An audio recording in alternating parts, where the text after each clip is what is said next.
Escuché las palabras del doctor Navarro como si vinieran de muy lejos, a través de una niebla de sedantes. Necesito que le entregues este sobre a su marido. No dejes que ella lo vea. Es importante que Ricardo lo reciba directamente. ¿Entiendes? Mi cuerpo estaba inmóvil en la camilla de operaciones, con un ojo cubierto por vendajes después de la cirugía de cataratas, pero mi mente acababa de despertar con la claridad aterradora de quien escucha su propia sentencia de muerte. La enfermera respondió con voz baja. ¿Está seguro, doctor? ¿No debería la paciente saber?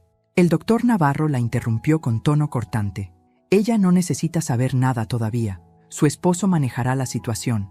Ahora, asegúrate de que reciba el sobre antes de que ella salga de recuperación. Cada instinto en mi cuerpo gritaba que abriera los ojos, que exigiera saber qué contenía ese sobre, qué secreto estaban ocultándome sobre mi propia salud. Pero algo más profundo, más primitivo, me mantuvo inmóvil. Si abría los ojos ahora, si dejaba que supieran que había escuchado, perdería mi única ventaja. Ellos creían que yo estaba inconsciente. Me llamo Beatriz Saldaña. Tengo 64 años. He sido esposa durante 40 años, madre durante 38, y durante toda mi vida adulta he confiado en las personas que amo con una fe ciega y absoluta. Esa fe acababa de resquebrajarse en la mesa de operaciones de una forma que nunca podría haber imaginado. Mi esposo Ricardo, el hombre con quien había compartido 4 décadas de vida, estaba recibiendo información médica sobre mí en secreto. Y el doctor Navarro, Héctor Navarro, amigo de Ricardo desde la universidad, el médico que mi esposo había insistido que fuera mi cirujano, era cómplice de lo que fuera que estaba pasando. Mantuve la respiración lenta y regular. Mantuve mi rostro completamente relajado y escuché. Pero antes de continuar, quiero hacerte una invitación muy especial. Suscríbete al canal y deja tu like. Eso me ayuda a saber que me apoyas y disfrutas mis historias. Y comenta aquí abajo desde qué ciudad estás viendo. Ahora, continuemos. ¿Y los resultados están modificados como acordamos?, preguntó la enfermera con voz nerviosa. Hubo una pausa. Todo está en orden. Los documentos en ese sobre mostrarán exactamente lo que Ricardo necesita ver. Beatriz nunca tiene que enterarse de los resultados reales. Cuando despierte, simplemente le diremos que todo salió bien y que necesita descansar. La confusión postoperatoria es normal a su edad. Nadie cuestionará nada. La enfermera suspiró. No me gusta esto, doctor. Se siente equivocado. La voz del doctor Navarro se endureció. Tu trabajo no es sentir. Tu trabajo es hacer lo que te digo. Ricardo y yo nos hacemos cargo de esto. Ahora ve y entrégale el sobre. Y recuerda, ni una palabra a Beatriz. Los pasos se alejaron. Me quedé sola con el doctor Navarro durante unos minutos mientras terminaba de limpiar el área quirúrgica. Sentí su presencia cerca de mí. Pobre Beatriz, lo escuché murmurar. Si supieras lo que viene, pero es mejor así. Ricardo sabe lo que es mejor para ti ahora. ¿Ricardo sabe lo que es mejor para mí? ¿Qué significaba eso? ¿Qué había en ese sobre que yo no podía ver? ¿Qué resultados habían sido modificados? Mi mente giraba con posibilidades, cada una más aterradora que la anterior. ¿Había algo gravemente mal con mi salud que estaban ocultándome? ¿O era algo peor? ¿Estaban falsificando resultados para hacerme parecer enferma cuando no lo estaba? ¿Pero por qué? ¿Qué ganaría Ricardo al tener documentos médicos falsos sobre mí? La respuesta llegó como un rayo helado. Control, poder. Si documentos médicos me declaraban mentalmente incompetente o gravemente enferma, Ricardo podría tomar decisiones por mí. Decisiones sobre mi dinero, sobre mis propiedades, sobre mi vida. No. Me negué a creer eso. Ricardo me amaba. Llevábamos 40 años juntos. Habíamos criado a nuestro hijo Marcelo. Habíamos construido una vida. Pero entonces, ¿por qué mi esposo necesitaba recibir resultados médicos míos en secreto? ¿Por qué el doctor Navarro estaba modificando documentos? Finalmente, después de lo que pareció una eternidad, me movieron a la sala de recuperación. Mantuve los ojos cerrados, respiración lenta. La enfermera, no la misma que había hablado con el doctor. Navarro revisó mis signos vitales. Señora Saldaña, ¿puede oírme? Gemí suavemente, como si apenas estuviera consciente. Está bien, descanse. Su esposo está esperando afuera. Lo dejaremos pasar en unos minutos. Ricardo. Mi esposo estaba ahí afuera, esperando recibir el sobre que contenía. ¿Qué? ¿Mi sentencia? ¿Mi destino decidido sin mi conocimiento? Abrí ligeramente el ojo que no estaba vendado, apenas una rendija. A través de mis pestañas vi la sala de recuperación. 3 camas, 2 ocupadas por otros pacientes que dormían. La enfermera había salido. La puerta se abrió. Era Ricardo, mi esposo de 40 años, con su cabello gris perfectamente peinado, su traje caro, su rostro que yo había amado durante décadas, y detrás de él, discretamente, la enfermera del quirófano le entregaba un sobre manila. Ricardo lo tomó rápidamente y lo guardó dentro de su chaqueta. No me miró, no verificó cómo estaba, no preguntó por mi condición. Simplemente tomó el sobre y asintió. «Gracias», murmuró. «¿Y ella?». La enfermera respondió. «Está descansando. Estará confundida cuando despierte, como es normal. El doctor dijo que usted sabe qué hacer». Ricardo sonrió. Una sonrisa que nunca le había visto. Fría, satisfecha. «Sí», dijo. «Sé exactamente qué hacer». Se acercó a mi cama. Fingí dormir profundamente. Sentí su mano tocar la mía, un gesto que debería haber sido tierno, pero que ahora me producía náusea. «Pobre Beatriz», susurró, haciéndose eco de las palabras del doctor Navarro. «Todo va a cambiar ahora, pero no te preocupes, yo me encargaré de todo». En ese momento, con el corazón rompiéndose en mi pecho, pero la mente funcionando con claridad cristalina, tomé una decisión. Iba a descubrir qué contenía ese sobre. Iba a descubrir qué estaban planeando. Y cuando lo hiciera, Ricardo y el doctor Navarro aprenderían que subestimaron gravemente a la pobre Beatriz, porque la mujer en esa camilla no era la víctima indefensa que ellos creían. Era una mujer que acababa de despertar a una verdad horrible.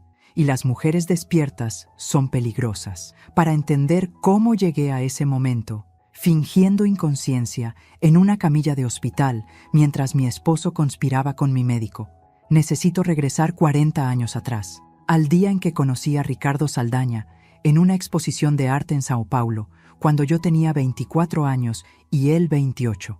Yo era maestra de literatura en una escuela secundaria. Él era arquitecto junior en una firma prestigiosa. Compartimos una conversación de 2 horas frente a un cuadro de Portinari. Me enamoré de su inteligencia, de cómo hablaba apasionadamente sobre diseño y belleza. Me enamoré de cómo me miraba como si fuera lo más fascinante en la sala. Nos casamos 1 año después. Fue una boda pequeña pero elegante, pagada con los ahorros de ambos. No teníamos mucho dinero entonces, pero teníamos sueños. Ricardo iba a convertirse en arquitecto reconocido. Yo escribiría libros además de enseñar. Construiríamos una familia hermosa. Y durante años parecía que esos sueños se estaban haciendo realidad. Marcelo nació 2 años después de nuestra boda. Un bebé hermoso con los ojos de Ricardo y mi sonrisa, según decían todos. Yo dejé la enseñanza para criarlo durante sus primeros años. Ricardo ascendió en su firma. La vida era buena, modesta, pero buena. Vivíamos en un departamento pequeño, ahorrábamos cuidadosamente, planeábamos nuestro futuro. Todo cambió cuando mis padres murieron hace 15 años. Ellos habían sido dueños de varias propiedades comerciales en Montes Claros. Cuando murieron en un accidente de auto, yo heredé todo: 4 edificios de departamentos, 2 locales comerciales y una suma considerable en inversiones. De la noche a la mañana, pasamos de clase media cómoda a genuinamente ricos. Ricardo cambió después de eso, sutilmente al principio. Dejó su trabajo en la firma y abrió su propio estudio de arquitectura boutique. Compró autos caros, comenzó a vestirse con ropa de diseñador. «Necesito mantener una imagen apropiada para atraer clientes de alto nivel», decía. Yo no objeté. Era mi esposo. Compartíamos todo, ¿no? Pero gradualmente noté que sus clientes de alto nivel nunca se materializaban. Su estudio perdía dinero consistentemente. Cuando yo preguntaba sobre las finanzas, Ricardo se ponía defensivo. «No te preocupes por eso, Beatriz. Yo manejo los negocios. Tú enfócate en administrar las propiedades de tus padres». Y yo obedecía, porque eso es lo que había hecho durante 40 años, confiar en Ricardo. Marcelo, nuestro hijo, creció en esta nueva riqueza. Ricardo lo mimó excesivamente. Le compró todo lo que quería. Le pagó las mejores escuelas, viajes al extranjero, un auto deportivo cuando cumplió 18. Yo intenté establecer límites. «Ricardo, lo estamos malcriando. Necesita aprender el valor del trabajo». Pero mi esposo me descartaba. «Tenemos los medios. ¿Por qué negar a nuestro hijo las oportunidades que nosotros no tuvimos? Marcelo estudió administración de empresas, pero nunca terminó. Cambió de carrera 3 veces. Cada vez, Ricardo le daba más dinero para encontrarse a sí mismo. Ahora, a sus 38 años, Marcelo trabajaba esporádicamente, vivía de una generosa mesada que Ricardo le daba de nuestras cuentas y me visitaba solo cuando necesitaba algo. Los últimos 5 años habían sido los más solitarios de mi vida. Ricardo y yo vivíamos como extraños en la misma casa. Él pasaba más tiempo en el estudio que en casa. Cuando estaba en casa, estaba en su oficina con la puerta cerrada. Nuestras conversaciones se reducían a trivialidades. Ya no cenábamos juntos, ya no viajábamos juntos, ya no éramos pareja. Éramos cohabitantes. Intenté hablar sobre esto varias veces. Ricardo, siento que nos estamos alejando. ¿Podemos ir a terapia de pareja? Él me miraba con algo parecido al fastidio. Beatriz, no seas dramática, estamos bien. Solo estoy ocupado con el trabajo. Pero no había trabajo. Su estudio apenas tenía proyectos. ¿En qué gastaba sus días? Hace 6 meses comencé a tener problemas de visión. Las cataratas habían empeorado rápidamente. El oftalmólogo me dijo que necesitaba cirugía pronto o perdería visión permanentemente. Cuando le conté a Ricardo, su reacción fue extraña. Demasiado interesado, demasiado solícito. Debes operarte inmediatamente, insistió. Conozco al mejor cirujano, Héctor Navarro. Fuimos compañeros en la universidad. Es brillante. Llamaré y programaré todo. Yo había querido buscar mis propias opciones médicas, pero Ricardo insistió tanto que cedí. Héctor te cuidará perfectamente. Confía en mí. Y yo confié, como siempre había confiado. Ahora, en retrospectiva, veía las señales que había ignorado, las conversaciones susurradas que se detenían cuando yo entraba a la habitación, las visitas frecuentes del doctor Navarro a nuestra casa para ponerse al día con su viejo amigo, la insistencia de Ricardo en manejar todas mis citas médicas personalmente, la forma en que me había hecho firmar poderes notariales solo por precaución, en caso de que algo te pase durante la cirugía. Había sido tan ingenua, tan confiada, tan ciega. Me dieron de alta 3 horas después de la cirugía. Ricardo conducía en silencio mientras yo iba en el asiento del pasajero con un parche sobre el ojo operado. ¿Cómo te sientes?, preguntó con voz que sonaba ensayada, como si estuviera siguiendo un guión. Adolorida, confundida, respondí con honestidad, aunque no de la manera que él pensaba. Estaba adolorida por la cirugía, pero confundida por lo que había escuchado en la sala de operaciones. Es normal, dijo rápidamente. El doctor Navarro dijo que experimentarías algo de desorientación. Los sedantes pueden afectar la memoria y la cognición por unos días, incluso semanas. Sus palabras sonaron demasiado específicas, demasiado preparadas, como si estuviera estableciendo una narrativa. ¿Semanas?, repetí con voz débil. Sí, confirmó. Héctor dijo que a tu edad la recuperación puede ser complicada, pero no te preocupes, yo me encargaré de todo.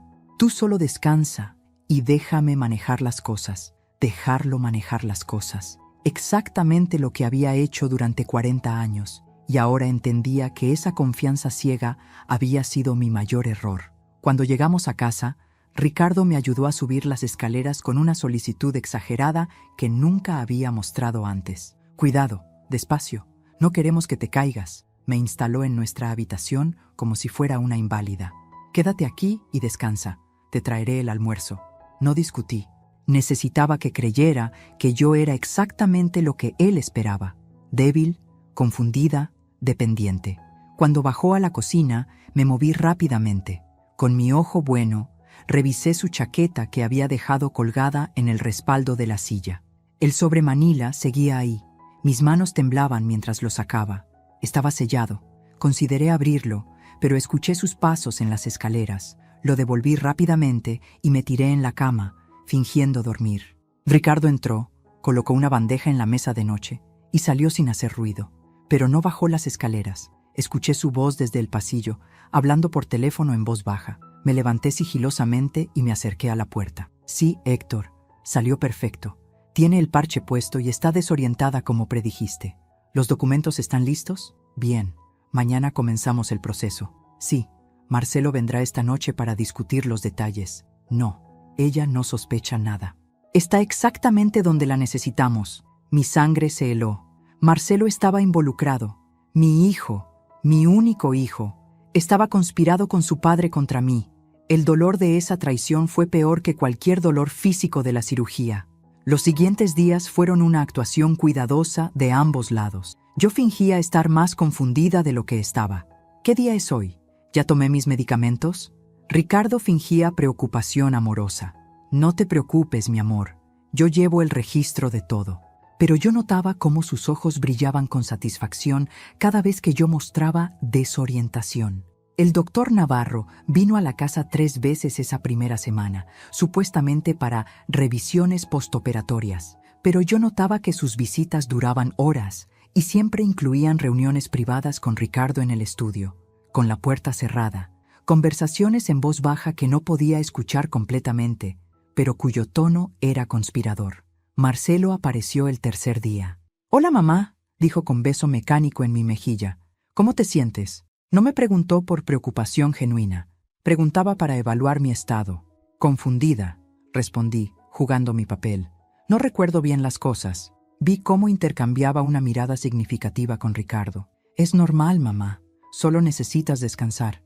Esa noche, desde mi habitación con la puerta entreabierta, los escuché en el estudio de Ricardo. «¿Estás seguro de que esto va a funcionar, papá?» La voz de Marcelo sonaba nerviosa. «Completamente», respondió Ricardo con confianza. «Héctor ha documentado deterioro cognitivo progresivo, confusión postoperatoria que no mejora, pérdida de memoria. Con estos documentos médicos podemos obtener una declaración de incapacidad legal, y una vez que tengamos eso, las propiedades pasan a tu control», completó Marcelo. «Y mis deudas se resuelven». «Nuestras deudas», corrigió Ricardo. «Ambos estamos hasta el cuello». Entonces era eso, deudas. Ricardo y Marcelo tenían deudas que yo desconocía, y mi incapacidad mental era la solución que habían planeado. Si me declaraban legalmente incompetente, Ricardo tomaría control total de mis propiedades heredadas. Podría venderlas, liquidarlas, usar el dinero para pagar sus deudas. Y yo quedaría, ¿dónde? ¿En una institución? ¿Medicada y silenciada? El terror de esa realización fue seguido inmediatamente por furia. Durante 40 años había confiado en este hombre. Le había dado mi juventud, mi amor, mi lealtad absoluta. Había criado a su hijo con devoción. Y así era como me pagaban. Conspiración, traición, planes para robarme mi autonomía y mi fortuna. Pero ellos habían cometido un error fatal. Subestimaron a Beatriz Saldaña.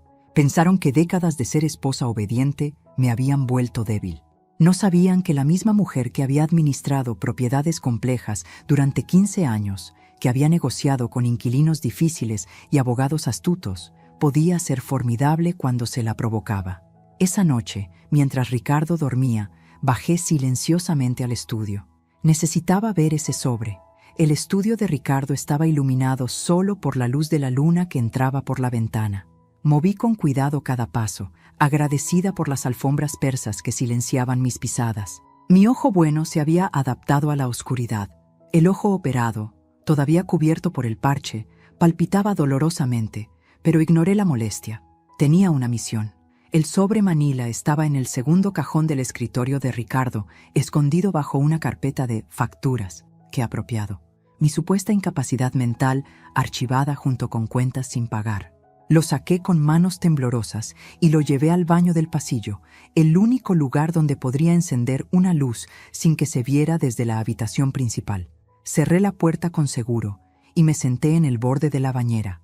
El sobre contenía aproximadamente 20 páginas. Las saqué con cuidado, con el corazón latiendo tan fuerte que podía escucharlo en mis oídos. La primera página era membretada del consultorio del doctor Héctor Navarro, oftalmólogo.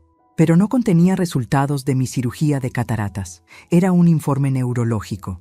Evaluación neuropsicológica. Paciente: Beatriz Saldaña, 64 años. Fecha: 3 días antes de mi cirugía. Resumen: la paciente presenta deterioro cognitivo significativo consistente con demencia temprana, posiblemente Alzheimer. Durante la evaluación, mostró confusión sobre fechas, incapacidad para recordar eventos recientes, desorientación espacial y juicio comprometido. se recomienda evaluación adicional y consideración de declaración de incapacidad legal para proteger sus intereses financieros. Leí el documento 2 veces, 3 veces, tratando de procesar lo que estaba viendo. Nunca había tenido una evaluación neuropsicológica.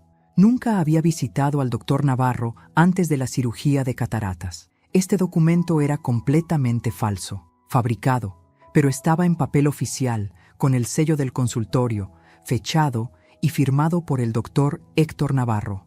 Las siguientes páginas eran peores. Resultados de resonancia magnética que mostraban supuesta atrofia cerebral. Yo nunca me había hecho una resonancia magnética. Pruebas cognitivas con resultados terribles en memoria, orientación y función ejecutiva. Pruebas que nunca tomé. Todo era mentira. Todo estaba meticulosamente falsificado para construir un caso de incompetencia mental. Pero había más. Documentos legales. Un poder notarial general que yo supuestamente había firmado, otorgando a Ricardo control total sobre mis finanzas, propiedades y decisiones médicas. La firma parecía mía, pero yo no recordaba haber firmado esto. ¿Cuándo? ¿Cómo? Entonces recordé. Hace 2 meses, Ricardo me había pedido firmar documentos de actualización de seguros. Yo había firmado 3 o 4 papeles sin leerlos cuidadosamente. Solo son renovaciones estándar, amor, había dicho. Yo confié.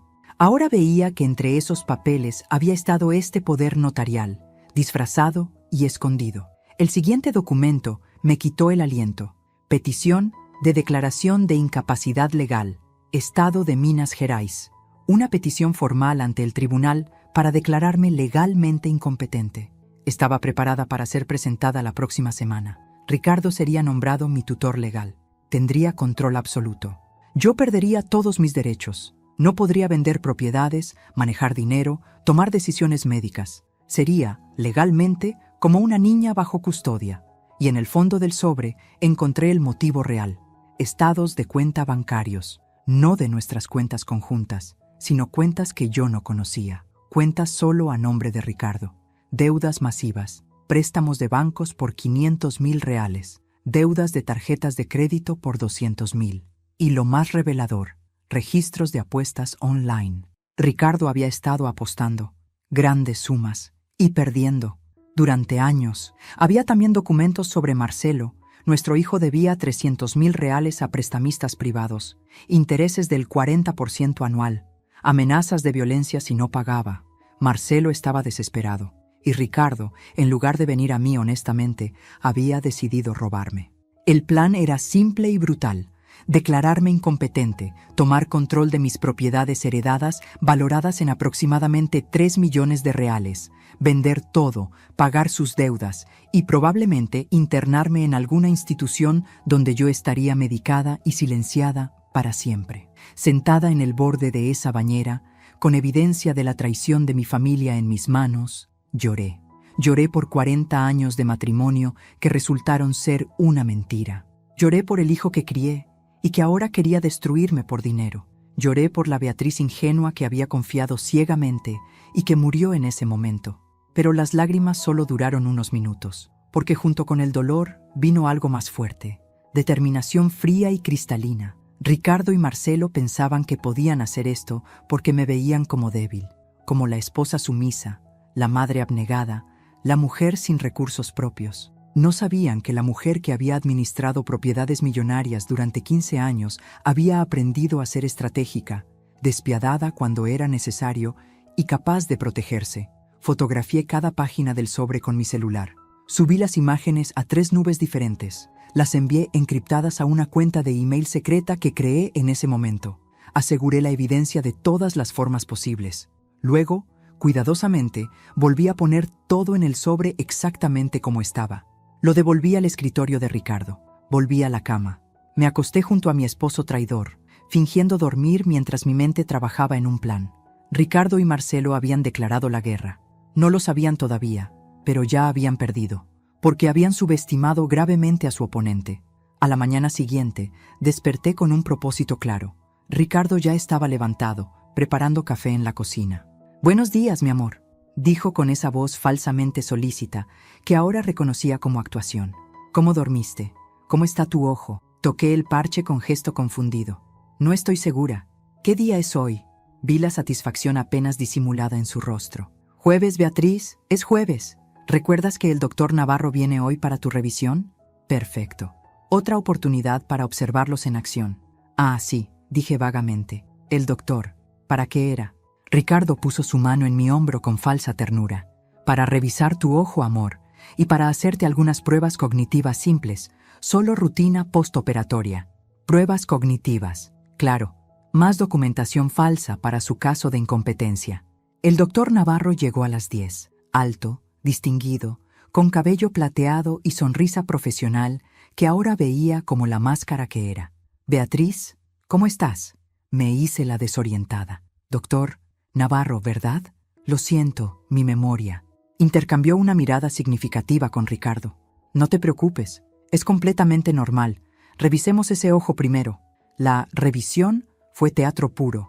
Luces en mis ojos, preguntas sobre mi visión. Pero luego vino la parte importante. Beatriz, quisiera hacerte algunas preguntas simples. ¿Puedes decirme qué fecha es hoy? Dudé intencionalmente. ¿Marzo? Estábamos en octubre. ¿Y el año? 2023. Estábamos en 2024. Vi cómo anotaba cada error en su tableta. ¿Puedes recordar estas 3 palabras? Manzana, mesa, moneda. Asentí. Continuó con más preguntas diseñadas para evaluar función cognitiva. 3 minutos después. ¿Recuerdas las 3 palabras que te dije? Fingí confusión total. ¿Palabras? No recuerdo que me hayas dicho palabras. Otra nota en su tableta. Otra evidencia de mi deterioro mental fabricada en tiempo real. Cuando terminó, Ricardo lo acompañó al estudio.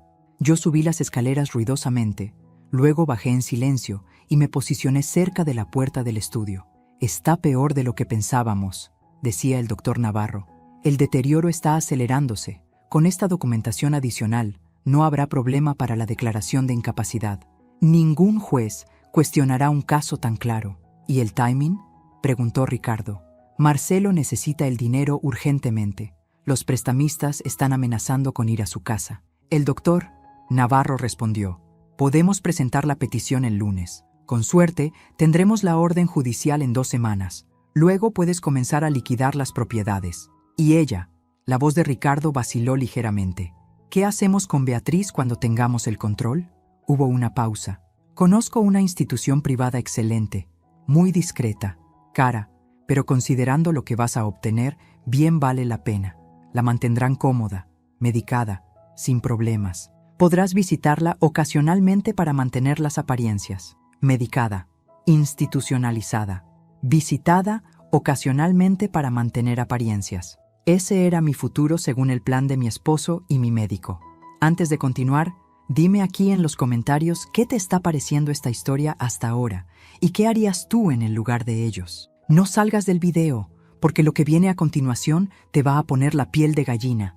Esa tarde, mientras Ricardo estaba en el estudio, probablemente apostando online más dinero que no tenía, hice una llamada a doctora Fernanda Carvalho, abogada especializada en derecho de familia y fraude que había manejado algunos asuntos de mis propiedades años atrás. Alguien en quien confiaba, alguien que no conocía a Ricardo.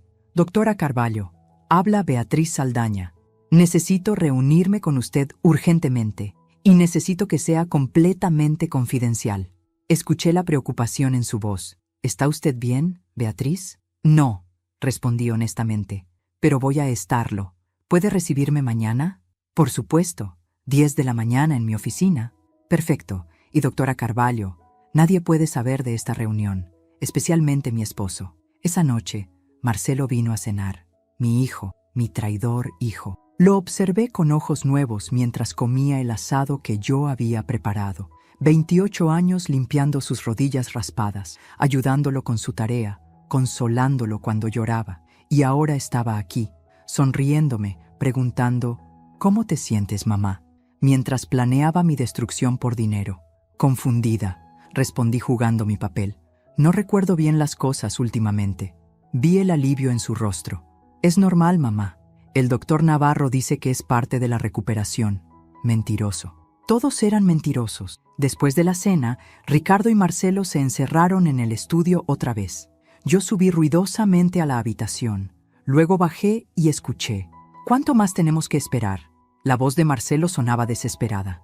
Los prestamistas me dieron hasta fin de mes. Si no pago, van a... Cálmate, interrumpió Ricardo. El lunes presentamos los documentos. En 2 semanas tendremos control total. Puedo darte un adelanto de mis cuentas para que los calmes temporalmente. ¿De qué cuentas, papá? ¿Estás tan enterrado como yo? Ricardo bajó la voz. Tengo otras opciones, maneras de obtener efectivo rápido. Hubo un silencio. ¿No estarás pensando en... Beatriz tiene joyas. Su madre le dejó piezas valiosas. Puedo vender algunas discretamente. Ella ni siquiera se dará cuenta en su estado. Planeaban robar mis joyas, las joyas de mi madre. Cada revelación era una puñalada más profunda, pero también combustible para mi determinación. Al día siguiente saldría de esta casa, iría a ver a doctora Carvalho y comenzaría mi contraataque. La mañana siguiente, le dije a Ricardo que necesitaba ir a comprar medicamentos para el ojo. ¿Quieres que te acompañe?, ofreció con falsa preocupación. No, estaré bien. Solo voy a la farmacia de la esquina. Me miró dudoso. ¿Estás segura de que puedes manejar sola? Con tu confusión, es solo una cuadra. Insistí con tono vago. Necesito aire fresco. Finalmente asintió. Bien, pero regresa pronto. No quiero que te pierdas. No fui a la farmacia. Tomé un taxi directo a la oficina de doctora Fernanda Carvalho en el centro de Montes Claros. Su oficina estaba en el 10º piso de un edificio corporativo. Ella me recibió personalmente, con expresión preocupada al ver mi parche en el ojo. Beatriz, ¿qué sucede? Cerré la puerta detrás de mí. Mi esposo y mi hijo están tratando de declararme legalmente incompetente para robar mi herencia. Y tengo pruebas de todo. Durante la siguiente hora, le mostré todo. Las fotografías de los documentos médicos falsos, las grabaciones de audio que había hecho discretamente de las conversaciones entre Ricardo y el doctor Navarro, los estados de cuenta mostrando las deudas masivas, la petición de incapacidad preparada para presentar al tribunal.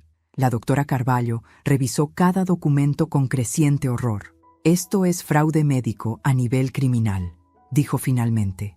El doctor Navarro podría perder su licencia y enfrentar prisión. Y Ricardo, Beatriz, esto es abuso de persona mayor, fraude, falsificación de documentos. Las consecuencias legales son severas. Respiré profundo. ¿Puedo detenerlos? Ella asintió firmemente. Absolutamente. Y no solo detenerlos. Podemos contraatacar de manera que nunca pensaron posible. La doctora Carvalho trazó un plan. Primero, necesitábamos una evaluación neuropsicológica real de un médico independiente para demostrar que yo estaba completamente competente. Conozco a la doctora Silva, neuropsicóloga de prestigio intachable. Puedo conseguir una cita urgente para hoy mismo. Segundo, necesitábamos asegurar mis activos inmediatamente. Vamos a congelar todas las cuentas conjuntas, revocar todos los poderes notariales que firmaste y transferir tus propiedades a un fideicomiso irrevocable donde solo tú tengas control.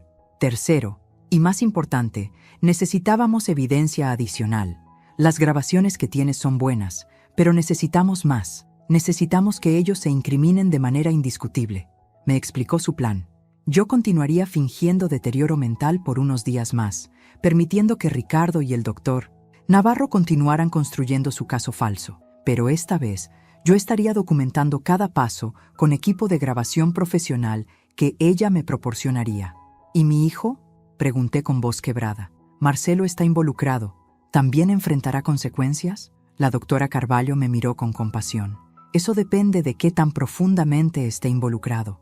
Si solo es cómplice pasivo versus conspirador activo. Y depende de ti, Beatriz. Eres tú quien decide hasta dónde quieres llevar esto. Salí de su oficina 2 horas después con un plan claro. Esa tarde, la doctora Silva me evaluó exhaustivamente.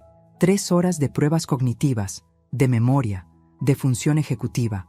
Los resultados fueron inequívocos. Señora Saldaña, usted tiene la función cognitiva de alguien 20 años más joven. 0 signos de demencia o deterioro. Quien escribió ese informe mintió flagrantemente. Esa noche volví a casa con pequeños dispositivos de grabación escondidos en mi ropa, cortesía de un investigador privado que la doctora Carvalho había contratado. Ricardo estaba furioso. ¿Dónde estuviste? Dijiste que ibas a la farmacia. Has estado fuera 4 horas. Toqué mi cabeza con confusión fingida. ¿4 horas? Pensé que había sido solo unos minutos. Me perdí. Un señor amable me trajo de vuelta. Vi cómo la furia se convertía en satisfacción apenas oculta. Mi confusión, severa, servía perfectamente a su narrativa. Esto es exactamente de lo que estaba hablando, dijo, y supe que estaba pensando en voz alta para justificarse a sí mismo. No puedes estar sola, es peligroso, necesitas supervisión constante. Los siguientes 3 días fueron una obra de teatro elaborada. Yo actuaba cada vez más confundida. Dejaba el horno encendido accidentalmente. Olvidaba conversaciones que habíamos tenido minutos antes. Llamaba a Ricardo por el nombre de su padre muerto. Cada episodio era cuidadosamente calculado para darles confianza. Y cada episodio era grabado en video y audio de alta calidad. Ricardo llamaba al doctor Navarro después de cada incidente. Héctor, está empeorando rápidamente. Hoy dejó el agua corriendo en la bañera y casi inunda el baño. Ayer me preguntó dónde estaba Marcelo cuando él acababa de irse hace 5 minutos. Las conversaciones eran documentadas. El doctor Navarro respondía: perfecto. Esto solo refuerza nuestro caso. Asegúrate de documentar cada incidente. Fotografías si es posible.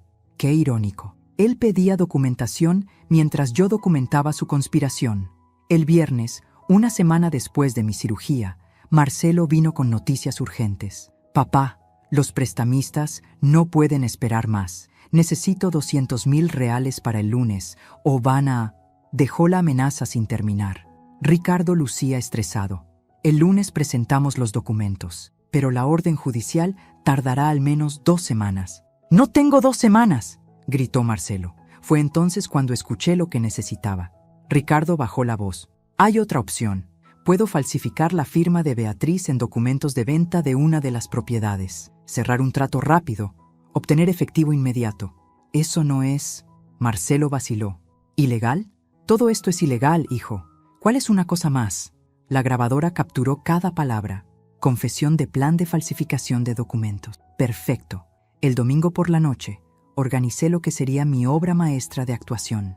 Ricardo, le dije con voz temblorosa durante el desayuno, quiero hacer una cena familiar esta noche. Tú, Marcelo y yo, como solíamos hacer. Vi la sorpresa en su rostro, seguida rápidamente por cálculo. ¿Estás segura de que te sientes con fuerzas para cocinar, amor? Asentí con determinación fingida. Quiero hacerlo. Siento que algo está mal, que estoy perdiendo cosas. Quiero estar con mi familia mientras todavía puedo. Las palabras fueron perfectamente elegidas. Ricardo llamó a Marcelo inmediatamente. Tu madre quiere una cena familiar esta noche. Dice que siente que está perdiendo la cabeza. Ven a las 7. Esto podría ser útil. Útil. Qué palabra reveladora. Pasé el día cocinando los platos favoritos de mi familia. Feijoada, farofa, couve. El aroma llenaba la casa con memorias de tiempos más felices. Tiempos que ahora sabía habían sido parcialmente ilusión. Mientras cocinaba, verificaba discretamente los dispositivos de grabación escondidos en la sala y el comedor. Todo funcionaba perfectamente. Esta cena quedaría documentada en video y audio de calidad forense. Marcelo llegó exactamente a las 7. Me abrazó con frialdad mecánica. Hola, mamá. Huele delicioso. Nos sentamos a la mesa. Yo serví la comida con manos que temblaban intencionalmente. Derramé un poco de vino al servir. Ay, perdón, estoy tan torpe últimamente. Ricardo limpió rápidamente. No te preocupes, Beatriz. Todos tenemos días difíciles. A mitad de la cena hice mi movimiento. Marcelo, dije con voz confundida, ¿cuándo te graduaste de la universidad? No puedo recordar. Mi hijo intercambió una mirada con Ricardo. Mamá, yo no me gradué. ¿Recuerdas que dejé la carrera? Fruncí el ceño. No, estoy segura de que te graduaste. Fuimos a la ceremonia. Roberto estaba tan orgulloso. Roberto era mi difunto suegro. Había mezclado deliberadamente a Marcelo con su tío. Mamá, dijo Marcelo con paciencia exagerada. Roberto era el abuelo. Murió hace 15 años y yo nunca me gradué. Me llevé la mano a la cabeza. Tienes razón. Perdón, todo está tan confuso. Vi la mirada que intercambiaron. Una mirada de satisfacción. Su madre estaba definitivamente perdiendo la razón. Beatriz, dijo Ricardo con voz cuidadosamente controlada. ¿Recuerdas lo que hablamos esta mañana sobre los documentos que necesitas firmar? Fingí confusión total. ¿Documentos? No recuerdo ningún documento. Él sacó papeles de su maletín. Los reconocí inmediatamente. Documentos de venta de una de mis propiedades. Solo necesito que firmes aquí, amor. Es para actualizar los registros de la propiedad de la Avenida Brasil. ¿Tenemos una propiedad en Avenida Brasil? Pregunté con genuina desorientación actuada. Sí, Beatriz, la heredaste de tus padres. ¿Recuerdas? Tomé los documentos con manos temblorosas. No sé, esto parece importante. Tal vez debería leerlo primero. La impaciencia cruzó el rostro de Ricardo. No necesitas leerlo. Yo lo revisé. Solo firma. Confía en mí. Confía en mí. Las mismas palabras que había usado durante 40 años para manipularme. Está bien, dije finalmente, alcanzando la pluma. Pero entonces, deliberadamente, derramé mi vaso de vino sobre los documentos. ¡Ay! Lo siento mucho. Ricardo se levantó bruscamente, con los documentos empapados de vino tinto. Beatriz, por Dios. Vi furia genuina en su rostro por primera vez. Fue un accidente, dije con lágrimas en los ojos. No quise. Marcelo intervino. Papá, cálmate. Ella no lo hizo a propósito. Ya viste cómo está. Ricardo respiró profundamente, controlándose. Tienes razón. Perdón, Beatriz. Sé que no fue intencional. Imprimiré otros documentos mañana. Me disculpé profusamente mientras limpiaba el desastre. Luego, como si la tensión hubiera sido demasiado, me desplomé en la silla con sollozos. No sé qué me está pasando. Mi mente. Todo está tan confuso. Tengo tanto miedo. Ricardo se acercó, poniendo su mano en mi hombro. Un gesto que debería haber sido reconfortante, pero que ahora me producía náuseas. No tengas miedo, dijo con voz que sonaba casi tierna. Marcelo y yo nos encargaremos de todo. Tú solo necesitas descansar y dejarnos manejar las cosas difíciles. Marcelo asintió. Sí, mamá.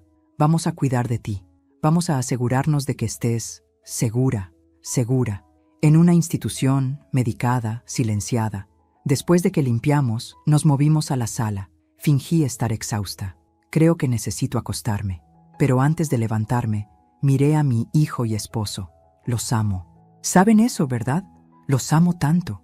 Vi incomodidad en el rostro de Marcelo, tal vez un destello de culpa, pero Ricardo solo sonrió. Lo sabemos, amor, y nosotros también te amamos. Mentiras. Todo eran mentiras. Me fui a la habitación dejándolos solos en la sala. Sabía que hablarían, y tenía razón. Desde mi habitación, con la puerta entreabierta, los escuché claramente, y la grabadora en la sala capturaba cada palabra. Está peor de lo que pensaba, dijo Marcelo. ¿Viste cómo confundió todo? ¿Cómo derramó el vino justo cuando iba a firmar? Ricardo soltó una risa breve. Conveniente, ¿no? Parte de mí se pregunta si lo hizo a propósito. Papá, acabas de ver su estado. No puede ni recordar si yo me gradué.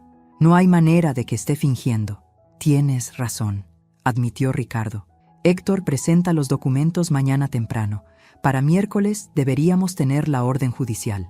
Luego podemos comenzar a liquidar todo. Hubo una pausa. ¿Y después?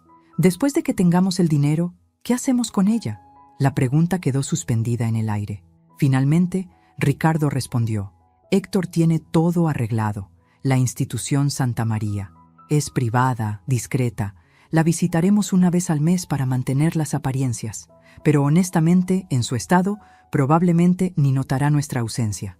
¿Y si pregunta por sus propiedades? ¿Por su dinero? Ricardo soltó una risa fría. Marcelo, ¿acabas de ver a tu madre? No puede recordar si comió desayuno.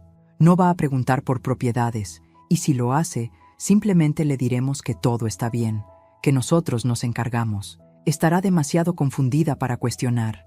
Mi hijo, mi propio hijo, no dijo nada en mi defensa. Solo, ¿cuánto crees que obtengamos por todo? Y así, en esa sala donde habíamos celebrado Navidades, cumpleaños, aniversarios, mi esposo y mi hijo discutían el precio de mi libertad como si fuera una transacción comercial. La grabadora capturó todo, sus palabras, su frialdad, su traición completa. Mañana todo cambiaría. El lunes a las 8 de la mañana, mientras Ricardo creía que yo todavía dormía después de otra noche de confusión, yo estaba en la oficina de la doctora Carvalho con 3 testigos, un notario público, un escribano del registro de propiedades y la doctora Silva, la neuropsicóloga.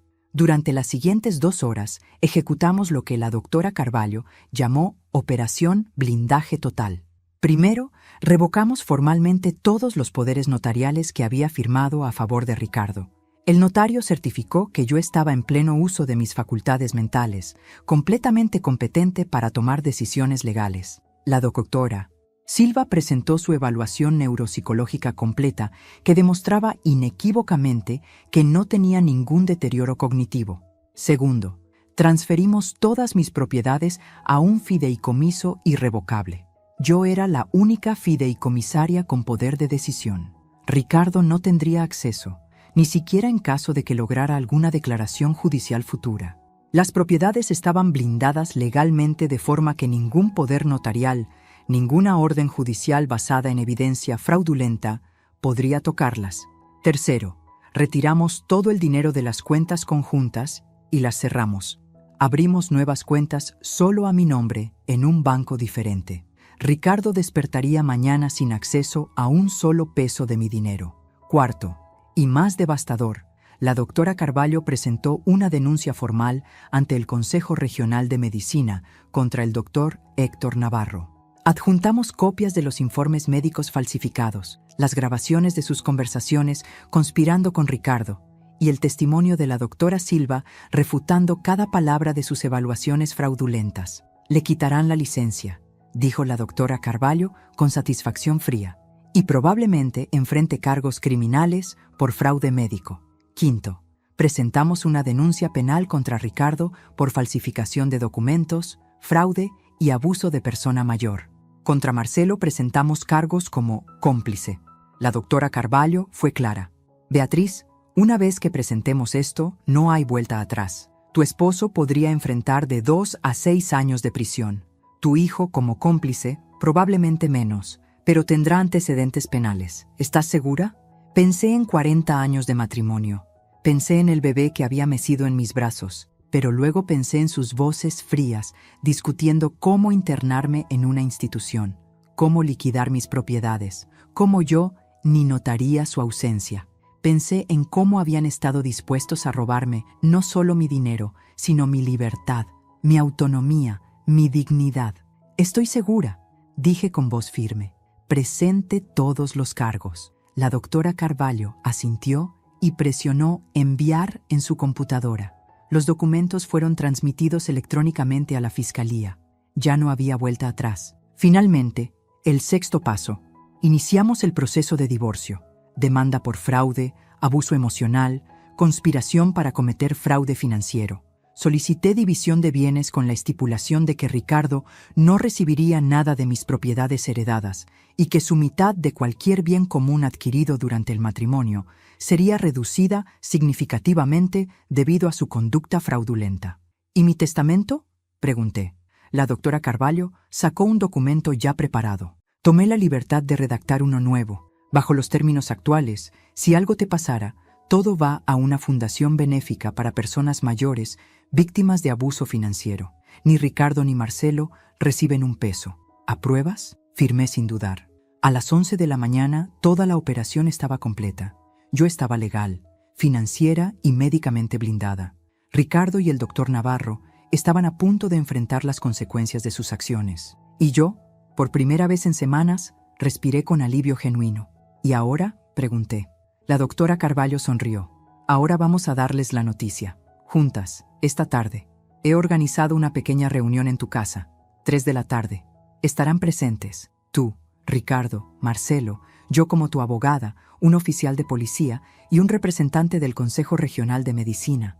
Va a ser revelador. Volví a casa a la 1.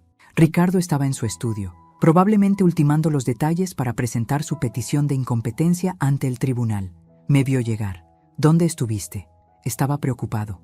Otra mentira. Fui a caminar. Necesitaba aire fresco. Lo miré directamente. Ricardo, necesito hablar contigo sobre algo importante. A las 3. Marqué va a venir también. ¿Puedes llamarlo? Vi sospecha cruzar su rostro. ¿De qué se trata? Fingí vaguedad. Solo cosas familiares. Cosas importantes que necesito decirles. Después de un momento, asintió. Está bien. Lo llamaré. Las siguientes 2 horas fueron las más largas de mi vida. Me senté en la sala, con el parche todavía en mi ojo operado, aunque mi visión ya estaba casi completamente recuperada, esperando, ensayando mentalmente lo que diría, preparándome para ver las caras de mi esposo y mi hijo cuando descubrieran que la pobre Beatriz confundida los había superado completamente. A las 3 en punto, todos estaban presentes, Ricardo y Marcelo en el sofá, luciendo incómodos por la presencia de extraños, la doctora Carvalho en un sillón con su maletín de documentos, el oficial Méndez de la Policía Civil en uniforme, y el doctor Torres, representante del Consejo Regional de Medicina. Yo me senté frente a todos, con una calma que sorprendió incluso a mí misma. Gracias a todos por venir, comencé. Mi voz no temblaba, no mostraba confusión. Era clara, firme, completamente competente. Vi a Ricardo fruncir el ceño, confundido por el cambio.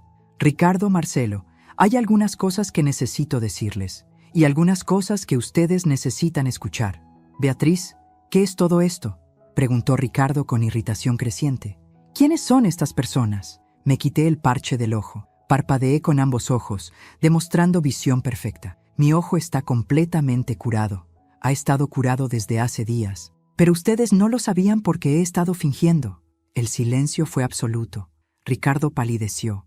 Marcelo me miraba con incomprensión. ¿Fingiendo?, repitió Ricardo. ¿De qué estás hablando? Me incliné hacia adelante, fingiendo confusión, fingiendo pérdida de memoria, fingiendo deterioro mental. Porque verán, escuché algo muy interesante durante mi cirugía. Escuché al doctor Navarro darle instrucciones a una enfermera sobre un sobre que debía entregarte a ti, Ricardo. Un sobre que yo no debía ver. Vi el momento exacto en que entendió. Sus ojos se agrandaron. Su rostro pasó de pálido a cenizo. Beatriz, ese sobre contenía documentos médicos falsos, continué inexorablemente. Evaluaciones neurológicas que nunca sucedieron. Resultados de pruebas que nunca tomé. Todo diseñado para hacerme parecer mentalmente incompetente. Todo parte de tu plan para declararme legalmente incapaz y robar mi herencia. Marcelo se puso de pie bruscamente. Mamá, esto es, no sé de qué estás hablando. Lo miré con dolor que no necesitaba fingir.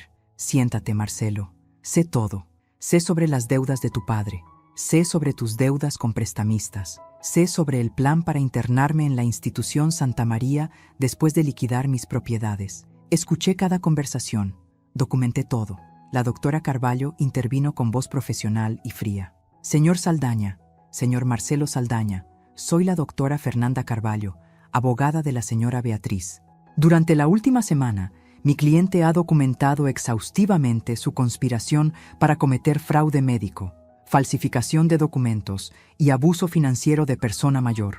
Tenemos grabaciones de audio y video de ustedes discutiendo estos planes. Tenemos copias de los documentos falsos. Tenemos evidencia de las deudas que los motivaron. El doctor Torres del Consejo Médico habló. También tenemos evidencia contra el doctor Héctor Navarro. Está siendo suspendido de la práctica médica efectivo inmediatamente mientras investigamos cargos de fraude médico y falsificación de documentos médicos. Enfrentará un proceso disciplinario completo que probablemente resultará en la revocación permanente de su licencia. Ricardo encontró su voz. Esto es absurdo. Beatriz, has estado claramente confundida. Malinterpretaste conversaciones. Héctor solo estaba tratando de ayudarte. Su tono era condescendiente, como si todavía pudiera manipularme. Saqué mi teléfono. ¿Malinterpreté esto? Presioné play. La voz de Ricardo llenó la sala. Puedo falsificar la firma de Beatriz en documentos de venta de una de las propiedades. Cerrar un trato rápido, obtener efectivo inmediato. La voz de Marcelo. ¿Eso no es ilegal? Ricardo. Todo esto es ilegal, hijo. ¿Cuál es una cosa más? Vi cómo el color drenaba completamente del rostro de mi esposo. Marcelo se hundió en el sofá, con la cabeza entre las manos. Presioné play en otra grabación. Esta vez, la conversación sobre internarme. La visitaremos una vez al mes para mantener las apariencias, pero honestamente, en su estado, probablemente ni notará nuestra ausencia. Cuando la grabación terminó, el silencio era ensordecedor. Finalmente, el oficial Méndez habló. Señor Ricardo Saldaña, señor Marcelo Saldaña, tengo órdenes de notificarlos formalmente que enfrentan cargos penales. Señor Ricardo, está acusado de fraude, falsificación de documentos, conspiración para cometer fraude financiero y abuso de persona mayor. Señor Marcelo, está acusado como cómplice en estos crímenes. Tienen derecho a permanecer en silencio. Tienen derecho a un abogado. Ricardo se puso de pie, con las manos temblando. Beatriz, por favor, podemos resolver esto. Somos familia. 40 años de matrimonio. No puedes. 40 años. Lo interrumpí, y mi voz finalmente se quebró. 40 años donde te di todo. Mi juventud, mi confianza, mi amor. Criamos a un hijo juntos. Construimos una vida. Y tú estabas dispuesto a encerrarme en una institución, robar todo lo que tengo y visitarme una vez al mes para mantener apariencias. Las lágrimas corrían por mi rostro ahora, pero no eran lágrimas de debilidad. Eran lágrimas de rabia, de traición, de duelo por lo que había perdido. Me amé equivocadamente, dije. Confié equivocadamente. Pero no seré victimizada equivocadamente. He presentado demanda de divorcio. Todas mis propiedades están protegidas en un fideicomiso que tú no puedes tocar. Todas nuestras cuentas conjuntas están cerradas, y ambos van a enfrentar consecuencias legales por lo que intentaron hacerme. Me volví hacia Marcelo, mi hijo, mi traidor hijo. Tú especialmente me decepcionaste. Tu padre al menos tiene la excusa de las deudas de juego, de la codicia adulta. Pero tú, te crié mejor que esto. Te enseñé valores. Y elegiste el dinero sobre tu propia madre. Marcelo sollozaba abiertamente ahora. Mamá, lo siento. Estaba desesperado. Los prestamistas iban a... No, lo corté. No me des excusas. Tuviste opciones. Pudiste venir a mí honestamente. Pudiste pedir ayuda. En cambio, conspiraste para destruirme. La doctora Carvalho se levantó. Señores, sus abogados pueden contactarme para discutir los procedimientos legales. El divorcio procederá. Los cargos criminales procederán. La señora Beatriz ha dejado muy claro que no está interesada en negociaciones o acuerdos. Se volvió hacia mí. ¿Hay algo más que quieras decirles? Miré a Ricardo, 40 años de mi vida. Miré a Marcelo, el bebé que había parido, y sentí vacío, no odio, solo vacío. Quiero que salgan de mi casa, dije finalmente, ahora, y no regresen. Esta casa, que está a mi nombre, ya no es su hogar.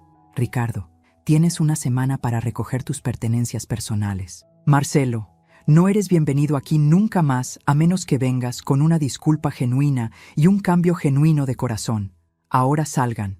Ricardo intentó un último movimiento. Beatriz, esta es también mi casa. No puedes echarme. La doctora Carvalho sonrió fríamente. Señor Saldaña, esta casa fue comprada con dinero de la herencia de la señora Beatriz. Está completamente a su nombre. Usted no tiene derechos de propiedad. Y dado que hay una orden de restricción pendiente debido a los cargos de abuso, le sugiero que obedezca ahora antes de que el oficial Méndez tenga que escoltarlo afuera. Y así, rodeado de ruinas de sus propios planes, mi esposo de 40 años salió de mi casa. Mi hijo lo siguió, sin mirar atrás. Los vi irse y sentí que un capítulo de mi vida se cerraba. Un capítulo doloroso, pero necesario. Cuando todos se fueron, me quedé sola en mi sala, mi casa, silenciosa pero mía, libre pero sola. Había ganado, pero el precio de la victoria era la destrucción completa de mi familia. Querido amigo, querida amiga, gracias por acompañar a Beatriz hasta el final de esta historia. Sé que fue intensa, dolorosa, pero también una historia sobre dignidad, valentía y la fuerza de una mujer que se negó a ser víctima. Si esta historia te conmovió, si te hizo reflexionar sobre la confianza, la familia y los límites necesarios, presiona el botón de suscripción. Tu apoyo significa todo para mí. Déjame un me gusta si Beatriz te inspiró con su inteligencia y determinación. Y cuéntame en los comentarios, ¿qué te pareció? ¿Hizo Beatriz lo correcto al presentar cargos contra su familia? ¿Qué hubieras hecho tú? ¿Y desde qué ciudad me estás escuchando? Cada comentario es valioso. Somos una comunidad que aprende juntas sobre la vida, las relaciones y el respeto que todos merecemos. Recuerda, esta es una historia completamente ficticia, creada exclusivamente para entretenimiento y reflexión. Los personajes y situaciones son producto de la imaginación, diseñados para hacernos pensar sobre familia, traición y dignidad. Gracias por estar aquí. Nos vemos en la próxima historia.